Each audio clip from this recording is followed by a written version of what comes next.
नमस्कार, CIP न्यूजमध्ये सुनील वाघमारे आपले स्वागत करीत आहे.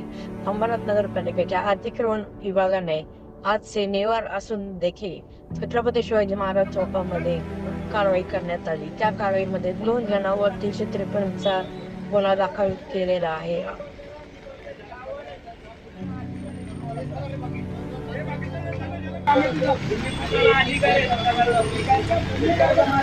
वोटा अर्जी नहीं होते मैं बोल रहा ना अर्जी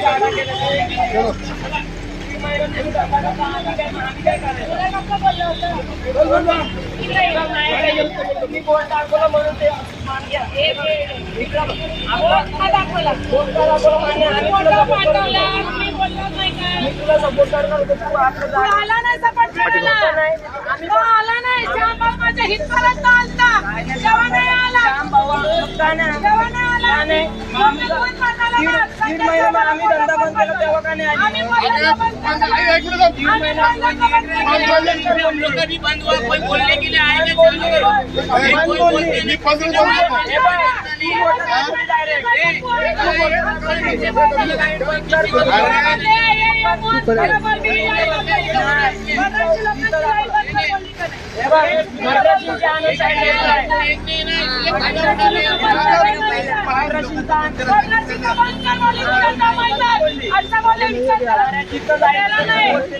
आम्ही पण बोलतो त्यांचा पोट आहे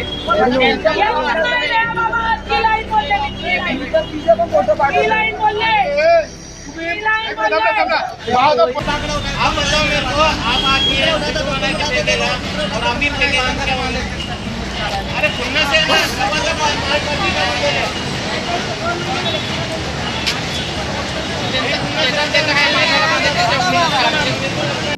ये बताओ पूरा लाइन चालू है, इधर भी चालू है, उधर भी चालू है, इधर भी चालू है, पूरा लाइन चालू है। खाली हम लोग का धंधा किस बात का बताओ। करोगे तो सब पूरा पूरा बंद करो, जब भी हम लोग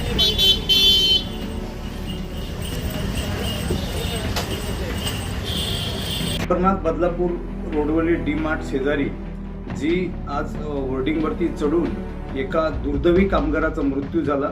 खरं तर अत्यंत दुर्दैवी घटना ही घडलेली आहे. अशी घटना घडूच नये यासाठी मी गेली 4-5 वर्षापासून प्रशासनासोबत संघर्ष करत आहे. अंबरनाथ शहरातील आजूबाजूच्या परिसरातील जी अनधिकृतरित्या होर्डिंग्स उभारलेले आहेत त्यांनी तातडीने ते अधिकृत करून एक मानवी जीवितास धोका निर्माण होणार नाही अशा पद्धतीने त्याची नियोजन करण्यासाठी मी अनेक वेळा तक्रार दिलेल्या आहेत. पण इथलं निगरगट्ट प्रशासन एवढं नालायक आहे की आर्थिक हितसंबंधातून अनेक ठेकेदारांना हे पूर्णपणे शह देतात आणि ते ठेकेदार अशा सर्वसामान्य नागरिकांना म्हणजे त्याचा जीव जरी गेला तरी त्यांना फरक पडत नाही, त्यांना मोबदला आला पाहिजे, त्यांचा धंदा चालला पाहिजे अशा ठिकाणी अशा प्रकारचे मजूर वापरले जातात. मी ह्या ठेकेदाराच्या विरोधात आता लेखी तक्रार देणार आहे आणि ह्याच्या विरुद्ध तर सदोष मनुष्यवधाचा गुन्हा तर दाखल झालाच पाहिजे, परंतु ह्या संबंधित फ्रेमवरती चढून बॅनर लावण्यासाठी कोण प्रशासन त्यांना परवानगी देतं किंवा कुणाच्या आशीर्वादाने हे गोरखधंदे चालू आहेत याचा तपास झाला पाहिजे. आणि त्यासाठी मी आता या पुढचा लढा या लोकांच्या विरुद्ध आणखी तीव्र करणार आहे. माझी सर्वसामान्य नागरिकांना विनंती आहे की कृपया करून अशा प्रकारचे जे होर्डिंग्स असतील पावसाळ्यामध्ये त्याला शॉक लागतो किंवा वरच्या ज्या उच्च विद्युत वाहिन्या असतात त्या होर्डिंगला टच होऊन खाली जमिनीमध्ये असणाऱ्या लोखंडापर्यंत त्याचा शॉक मारतो, तर कृपया करून अशा होर्डिंग्सपासून आपण लांब राहून आपला स्वतःचा जीवाचा बचाव करावा. प्रशासन तुमच्यासाठी कुठलीही उपाययोजना करणार नाही, स्वतःचा जीव स्वतःलाच वाचवा लागेल अशा प्रकारची परिस्थिती इथल्या प्रशासनाने आपल्यावर आणून ठेवलेली आहे. धिक्कार करतो असल्या प्रशासनाचा.